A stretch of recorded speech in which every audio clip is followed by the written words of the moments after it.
Our top stories this week. African leaders take their case for debt cancellation and increased partner funding to the United Nations General Assembly. Plus, Nigeria's main opposition People's Democratic Party fights to restore internal peace ahead of next year's elections after an influential bloc withdrew support from its presidential candidate Atiku Abubakar. And street protests continuing in Iran over the killing of a woman for allegedly violating the republic's strict dress code for women. More on all that in a moment.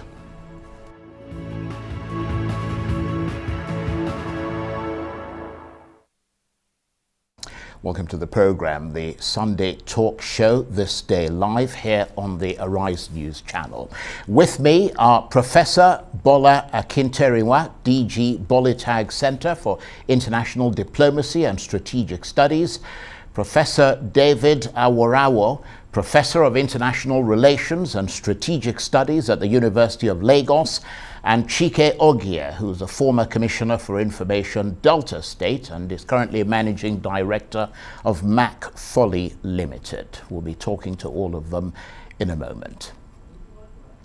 Nigeria's President Muhammadu Buhari has pledged to bequeath to the nation a legacy of free and fair elections before the end of his second term in office next year. In his farewell speech at the United Nations General Assembly in New York, Mr. Buhari spoke about his respect for constitutional democracy. He said the escalation of tensions in the Russia-Ukraine war makes a case for nuclear disarmament. The Nigerian leader also raised concerns over the injustice of climate change and added that developing countries are paying the price for climate pollution. The danger of escalation of the war in Ukraine further justifies Nigeria's resolute calls for a nuclear-free world and a universal arms trade treaty, which are also necessary measures to prevent global human disasters. In this regard, we must find quick means to reach consensus on the nuclear non-proliferation treaty with related commitments by nuclear weapon states. I remain firmly convinced that the challenges that have come so sharply into focus in recent years and months emphasize the call by Nigeria and many other member states for the reform of the Security Council and other United Nations agencies. We need more effective and representative structure to meet today's demands that have since outgrown a system designed for the very different world that prevailed at its foundation in 1945. Change is long overdue. Africa and other developing nations produce only a small proportion of greenhouse gas emissions compared to industrialized economies. Yet, we are the hardest hit by the consequences of climate change, as we see in the sustained droughts in Somalia and floods of unprecedented severity in Pakistan. These and other climate-related occurrences are now suddenly becoming widely commonplace in the developing world. We are, in effect, literally paying the price for policies that others pursue. This needs to change. President Buhari, well, from that farewell speech from the Nigerian leader to a first from Kenya's new President William Ruto, who's called on international partners to help Africa deal with challenges bordering on drought, climate change and worsening economic crisis. According to him, these issues were triggered by the COVID-19 pandemic and worsened in recent times by Russia's invasion of Ukraine. I am grateful for the immense privilege to join Your Excellencies in this distinguished assembly, a privilege made possible by peaceful, democratic transition following free and fair elections in Kenya on the 9th of August, 2022. Human well-being is under grave threat. The health of the planet requires urgent attention.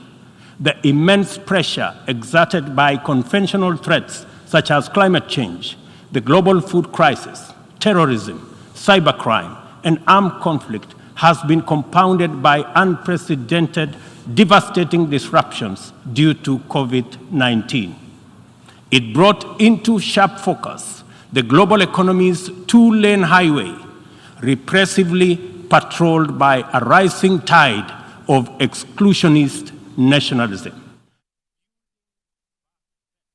That's Kenya's new president, William Ruto, delivering his maiden address to the United Nations General Assembly. Well, Achuke Chude is a good governance advocate, author and public affairs analyst, and he joins us now to examine some of the finer points of Africa's participation and supplications at the UN General Assembly. Thank you very much indeed, Mr. Chude, for joining us. So many African leaders standing at the podium to address the General Assembly, all of them calling for the suspension of debt repayments, or at the very least rescheduling them. Did they make their case effectively in your assessment?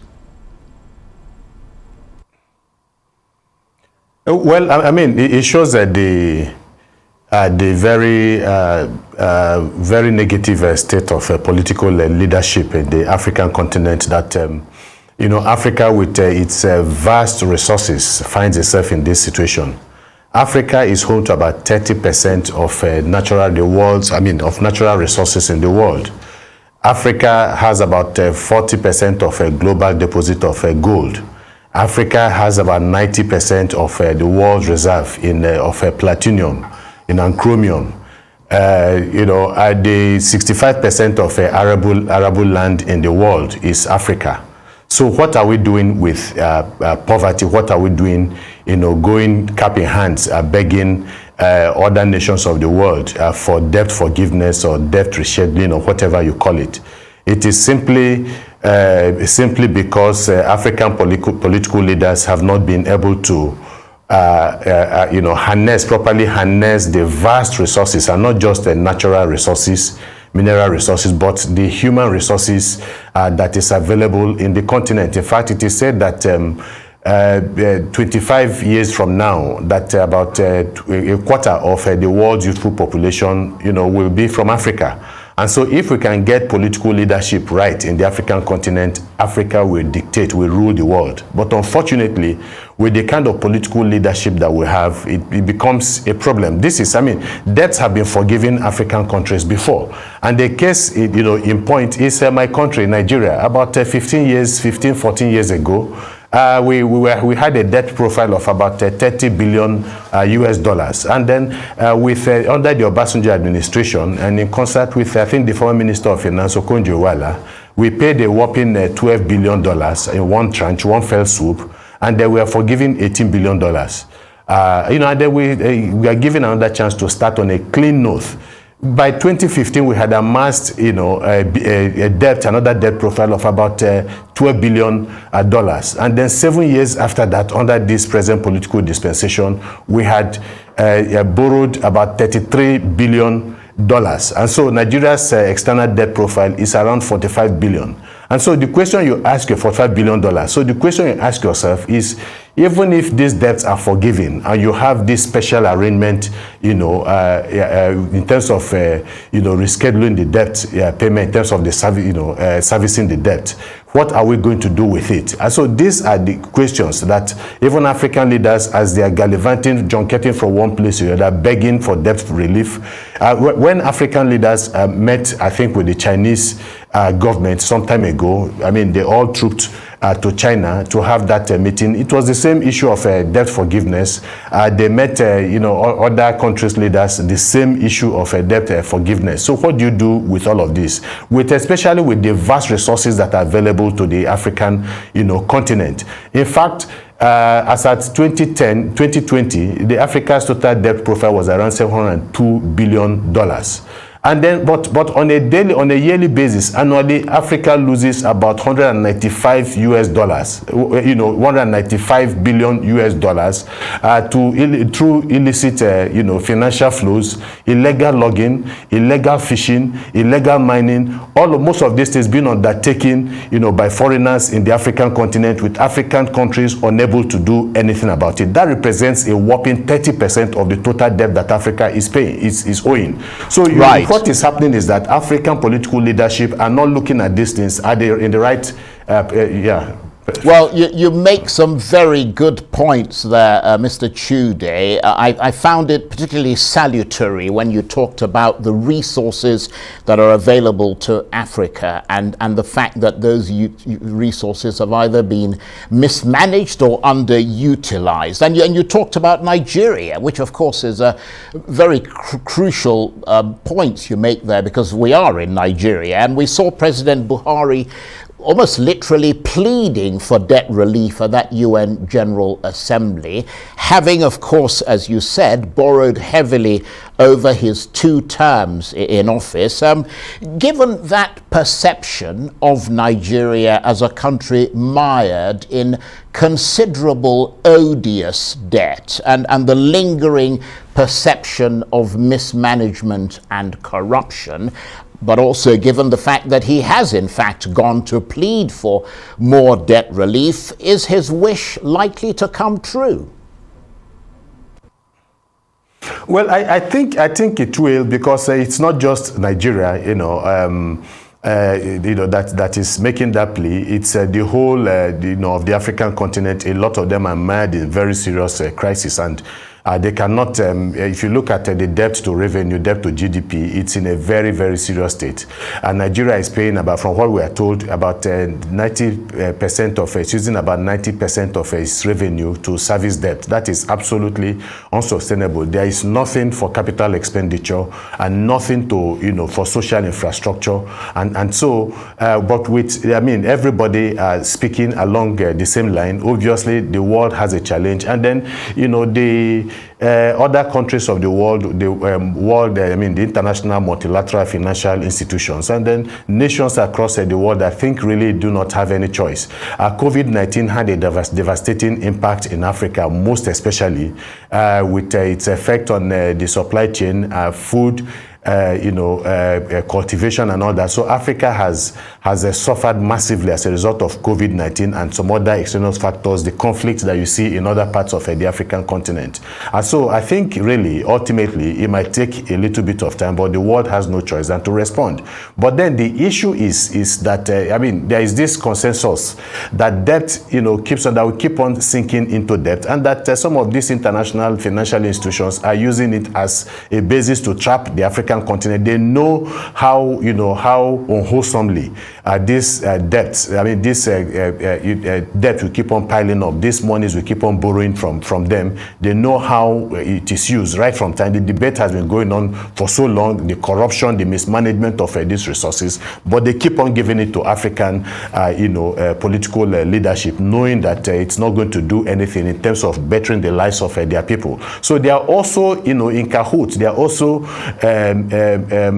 involved in what is going on in the African continent, and the sooner everybody begins to look at things differently, from a different perspective, how to overcome the challenge of going and borrowing every time we have issues. We have enough resources. We need to look inwards, and people have made that statement that Africa cannot be saved unless Africans themselves are willing to lift the finger to save themselves. So the root of our problems are within us, and we have the ability to be able to resolve some of the socioeconomic contradictions that blight, that are blighting the African continent. It is within us, and so it's not about debt. We must look for a way to get out of the debt trap once and for all, because it is very deleterious to nations across the African continent.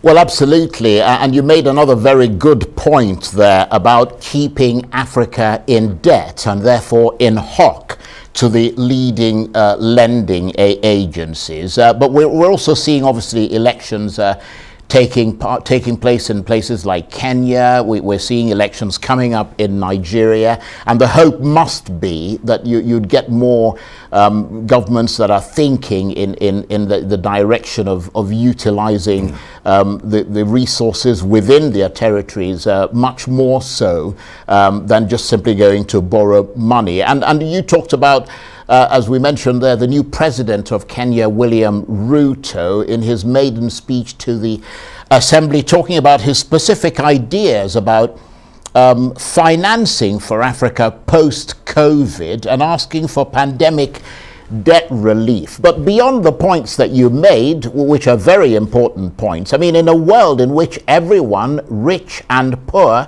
is suffering from the effects of COVID, and now the Ukraine war, we're seeing food crisis, we're seeing inflation. I mean, what chance is there of the kind of pandemic debt relief that he was asking for? Well, I think it's, it depends on how you look at it. Yes, he's talking about pandemic debt relief, and I think the Vice President of Nigeria was also talking about a quid pro quo, kind of, arrangement. We carry out certain responsibilities with regards to climate change, and then, part of the continent's debt would also be forgiven. So there are all kinds of discussions, along this path. But I think ultimately, what is critical is that Africa needs help. Africa needs, the kind of help that would endure. And so part of this help would be also to try to relieve, the African continent, understand the parlor state of the continent, and the fact that we are not able to meet up with some of the myriads of socioeconomic challenges that we are facing, and that the better disposed countries of the world, richer countries of the world, also have a duty. And I know one that I think Ruto, I think there was a word he used that I highlighted really. He talked about exclusionary nationalism. Obviously, the world has long became a global village. And so what happens in one part of the world happens in another place. And of course, we have seen how the entire world responded to the COVID-19 phenomenon. And so we must be our brother's keeper.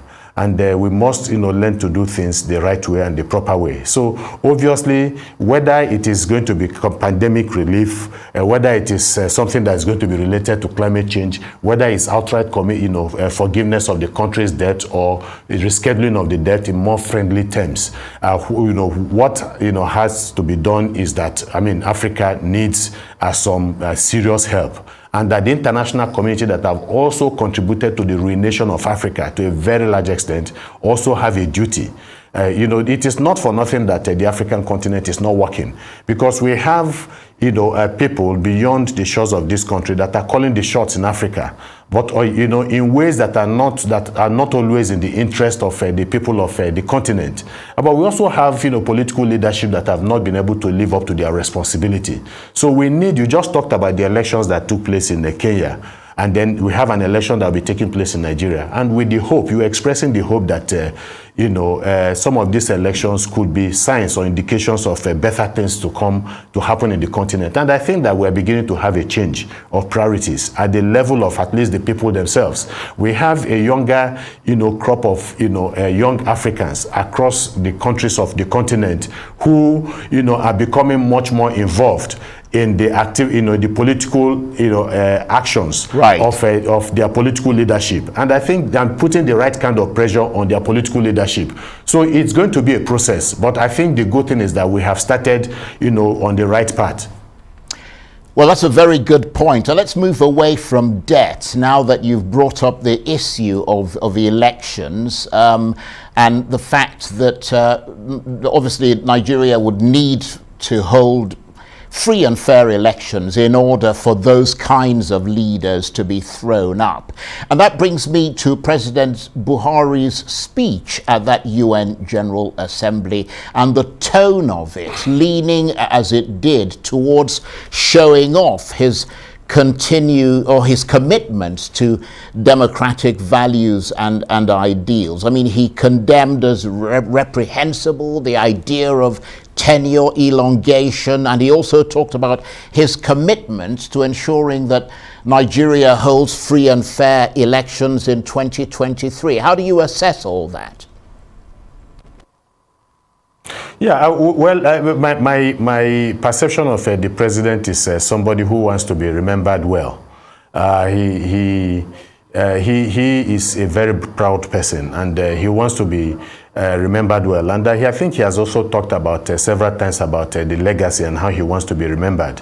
And unfortunately, I mean, the three pillars on which he came to power, economy, the need to fight corruption and insecurity, unfortunately, he has not been able to perform spectacularly well in those areas. In fact, there are so many people that will tell you that he has failed on virtually every single one of them. Nigeria is in a worse, economic state than the country has ever been. You look at the foreign exchange rate, you look at the grinding poverty in the land, you look at the inflation, in the country, and then you look at the deindustrialization of the productive space in the country. A lot of industries have closed down over the years. Some of them have gone to other West African countries. Then at the level of insecurity, in the first, I think, quarter of this year, or the first 4 months of this year, over 6,000 Nigerians had been killed.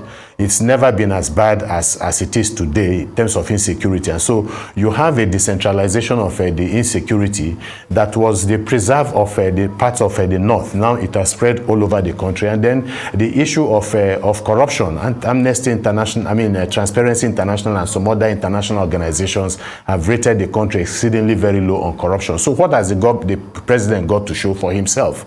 If he has failed on this, I think it is the election. And so the president now has a duty, because he inherited an election that removed an incumbent, which was unprecedented, really, a novelty in Africa. So can he also organize a similar election? Not necessarily that the party in power, his own party in power, necessarily lose that election, but can he organize an election that everybody, both local and domestic and international observers, will be able to say it was largely free, fair, transparent, and accountable? So this is the issue. So obviously, when it comes to legacy, history will not remember him well in terms of the points I have talked about, the economy, insecurity, and then anti-corruption. But if he's able to get it right with regards to ensuring that under his watch a very credible election is conducted, then I think that in a way will put him in good stead with the dictates of history. So he has to. But again, don't also forget that there are about 3-4 resident electoral commissioners that he has appointed to represent INEC as commissioners that have question marks over them because of their linkages, with the ruling party, the president's own political party. 1 or 2 of them ran for governor, I think, in one of the northern states in Zamfara state. Others have affiliations with the APC. So if the president, is standing boldly to tell the international community, to tell the world that he wants to live a credible election as part of his legacy, in the country, then he has to start by making sure that he cleans the audience table, and that just like civil society organizations have been clamoring for the president to withdraw the names of these people, we'll expect that he should be able to do that, and then make sure that INEC has a free hand. I agree with him that he has made so much commitment, or the country has made so much commitment under his watch in terms of the amounts of money that have been released to INEC over time, the deployment of a heavy security personnel for each of the elections. And so it's not all been doom and gloom for him. But if he wants to live on a hooray, then he has to go all the way to make sure that he can have the kind of legacy that Goodluck Jonathan had when he, under his watch, an election was organized that removed him from power. And today, he is being celebrated in many parts of the continent. Yes, those are very good points. I mean, his team will, of course, make the argument that he's not the one who's directly organizing the elections, that he's appointed people to do that, and the hope must be that those people will do it properly. But beyond trying to show Nigeria off as a democratic country that's committed to democratic ideals, which is what he tried to do at that UN General Assembly. I mean, the key thing is confidence, isn't it? I mean, we know the elections haven't taken place and we have to wait for that to actually happen, but how much will his professed commitment to a free and fair ballot likely reassure Nigerians who are planning to vote next year? How much is it likely to build confidence in Nigeria? Well, I'm not exactly sure that Nigerians will be enamored by the statements that he made. Nigerians want to believe their political leadership. So it's not as if Nigerians have issues with their leaders. Nigerians want to believe them. That is why they've, after all, they are the ones that produced them. They are the ones that voted for them. You know, but sometimes, I mean, if you look at the kind of outcomes we have had from the political leaders in this country and the fact that Nigeria is where it is, that will simply tell you that the political leadership has failed. And the people also have a blame, you know, for that too. So it's not just the leadership, but also the people that also elected the leadership. Yeah, you know, and so, but it's one thing, you know, to say anybody can say anything, but the ability to walk the talk, I think, is what is at the heart of what is going on today. Nigerians do not have faith in their political process. There is no doubt.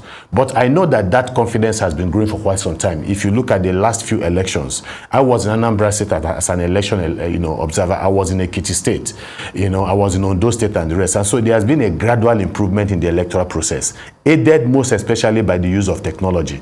So I think that one of the things that Nigerians will be looking at for, and if you are talking today about the young ones, the youthful generation now becoming more, participatory in the electoral process in terms of registration and the desire to want to vote, it is as a result of what happened in Osun State, as a result of what happened in Ekiti State and Anambra State, with the use of technology.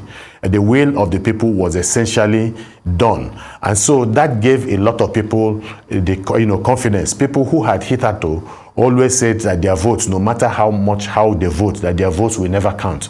Now there is this new belief that perhaps these votes are beginning to count. And so that is what drove them to the registration centers. That is what is likely going to drive them to the polling booths to vote on election day. But INEC also needs to get its own acts right. A lot of people do not have access to voters' cards. Those people who are moving from one place to the other and have requested for a change of polling stations, and as well as people who others have had issues trying to get their cards. So INEC must be able to up his game. These are the things that will give confidence to people.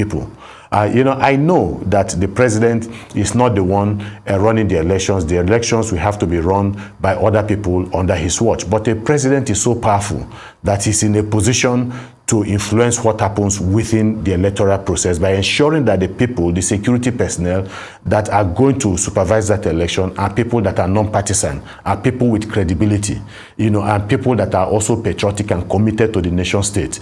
And, same thing with, the people that are appointed, the resident electoral commissioners, because when he's appointing all of these people, he's going to be appointing them. He doesn't need to know everybody, but there should be security reports from the DSS and from the security agencies about the nature and character of these other people and their political affiliations, if any. So these are the things that should guide the president in making, the choices that he has to make. And so he cannot exonerate himself. Today, people are saying Jonathan organized an election that removed him from power, and therefore, as a result of that, he has become a kind of a statesman. Of course, we all know he didn't organize that election himself, but there were certain processes that he allowed to play out. And so these are the things that the expectations people have from this president.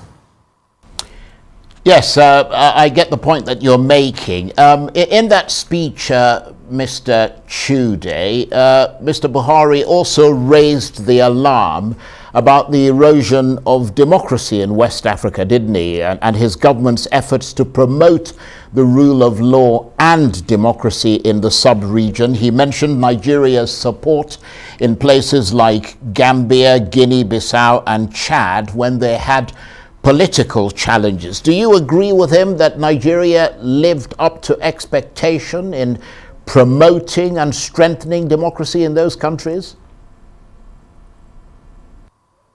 Well, you know that Africa has been, as a matter of policy, international, relations, Africa has been the center of Nigeria's foreign affairs policies, and especially back, home within the West African sub-region. So I think if there's something I would say, I think I would perhaps give him credit. I would give him credit, for his engagement with this West African sub-region, especially with the spate of coups that we have been seeing, in Chad, in Mali, in Guinea, and some of these other countries. And of course, you know that the man he appointed to head some of these meetings under ECOWAS, Goodluck Jonathan.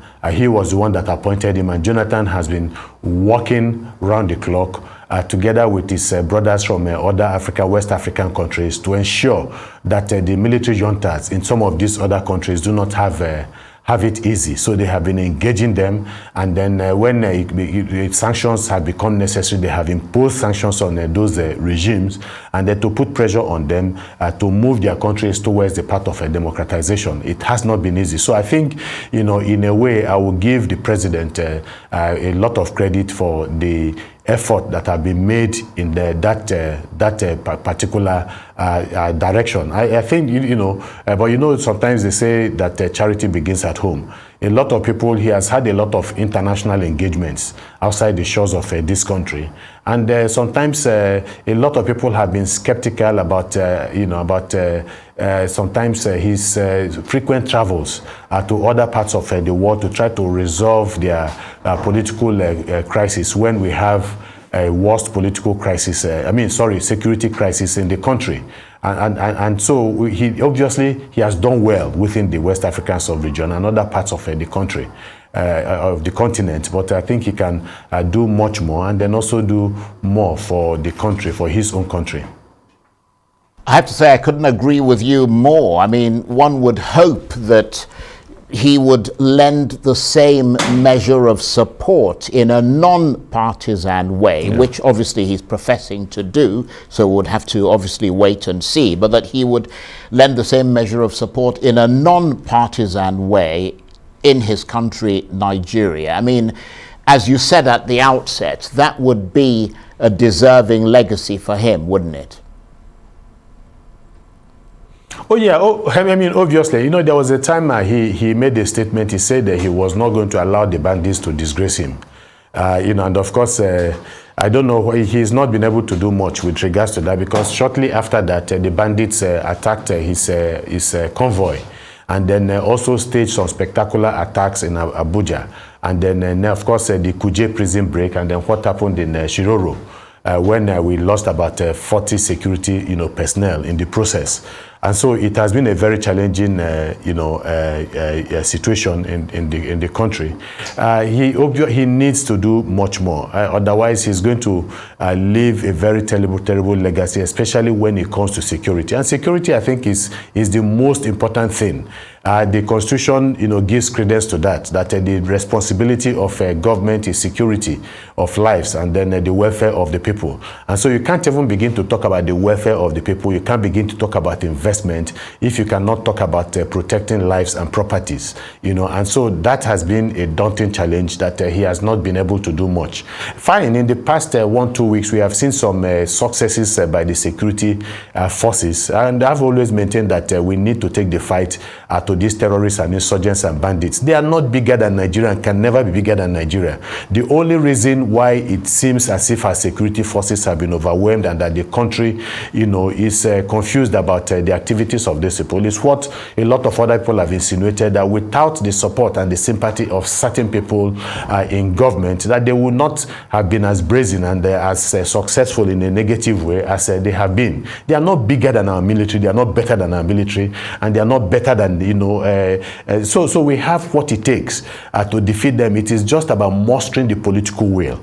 And so if in the last, of course, the president has become almost a lame duck politician or president, there's not much he can do. But if he can commit his energy and whatever resources he has left towards trying to make Nigeria safer, because we need that safety for us to be able to have elections in the country. Of course, one of the worrying things about the discussions when it comes to election in the recent time is the fact that people have, there was the talk about not using electronic devices, technology to run this election because of the violence in other parts of the country, many parts of the country, that it might not allow even for an election to be held successfully. Now that will be a statement of absolute failure and incompetence, to the president. With regards to the president, if we don't, have this election and have a successful election, because the insurgency and the acts of violence, including what used to happen in Niger Delta, have been on for over 13, 14 years in this country. And in this period, we have had elections in virtually every enclave, every part of this country, regardless of the insecurity. We've had elections in Borno State, we had elections in Anambra State in spite of the security threats. We had election in Bayelsa State when things were exceedingly very bad. And so it will be one more testament of failure for the president if under his watch, regardless of whatever excuse is given, we are told that either we cannot have an election or we cannot use electronic voting in many parts of the country. And then I think that will constitute some degree of failure on his part. And I hope he will do everything to ensure that that is not the case. I have to say, I'm intrigued listening to you there, and the passion and that you bring to your broad range of analysis. Very impressive, I have to say. But I imagine that as a good governance advocate yourself, you must feel like you're running against the tide in Nigeria. Well, look, this is regardless of what we are going through, this is a beautiful country, this is a wonderful country, and we can make it much, much better. I tend to feel that regardless of what we are going through, this is one of the most beautiful countries in the world. So I think the only thing is that we have had bad political leadership. There's nothing that we do not have. We have the human resources, we have the natural resources. And of course, a lot of people, sometimes they tell you, no, Nigeria is overpopulated. Of course, Nigeria is not overpopulated, because all of this population we have, especially the youthful population, is, if you can imagine, what will happen to the country if we put them if we use them in a productive manner. If we can get, our infrastructure to work, if we can open up industries, you can open up, this country is going to be, a fantastic place. And that's why some of us, do what we do. Remember when we were in Anambra State, even before going to the Anambra State for the election, pre-election, activities, we had to go there, in an atmosphere, in a cloud of fear and all that. But a lot of us had to go there, and we had to tell Nigerians and the citizens of Anambra State that they had to come out, that this is a sacrifice they had to make for their country, and that they must not allow a small group of people, to frustrate their desire for good governance in their state. And that this is the same thing that we're also telling a lot of other Nigerians. But I think the good thing about what is going on in the country is that we are beginning to have a change of mindset, especially with regards to the 2023 election. Somehow a lot of forces have been galvanized, into, especially with regards to the youthful population. And so you can see the politicians always using the same old rhetorics, the same fault lines, trying to heighten Nigeria's fault lines, ethnicity, geopolitics, geopolitical consideration, religion and all that. But it's not cutting much ice with Nigerians. Nigerians are becoming more and more focused on the things that really matter. How do we make our country better? How do we, do we make our country better so that the droves of people that are leaving the shores of our country to contribute, meaningfully in other countries will remain to contribute to their own country. And so that all those other Nigerians that have left or that have escaped this country as a result of the economic situation they found themselves in will be encouraged and emboldened to come back. All of them, most of those people that have left, when you talk to them, they want to come back to their country. Believe me, there is no place like home. And so when if we get it right, first of all, at the political level, and you have a group of people who are committed to the nation state. The issue with this country is that our political class has not been committed to anything, to any major, any serious ideal. You know, they have learned nothing, they have forgotten nothing, they are selfish, they are, I mean, you look at so many adjectives, negative adjectives, it describes them. Look at, for instance, the issue of elections that go on in this country. Why do we have to deploy 30,000, 35,000, you know, security personnel to monitor or to observe, I mean, to secure the election in a particular state in the country? Do you know the financial implication of that? But it is being done because the weakest link, you know, in our democratization process are the politicians. So, you know, all of these extra expenses, these financial burdens that the country have had to bear is as a result of the misbehavior and irresponsibility of the political elites in this country who are only committed to themselves, you know, and so that has cost us there.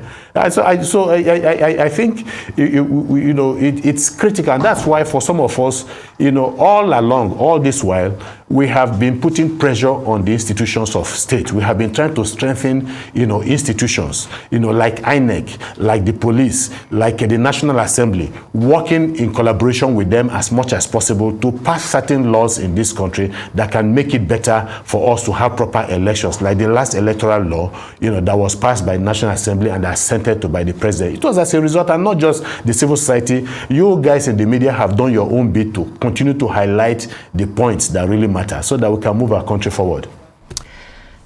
Indeed. I want to thank you very much indeed, Achuke Chude, for joining us this afternoon and letting us have the benefit of your analysis. Achuke Chude is a good governance advocate, author and public affairs analyst, and he was talking to me there from our studios in Lagos.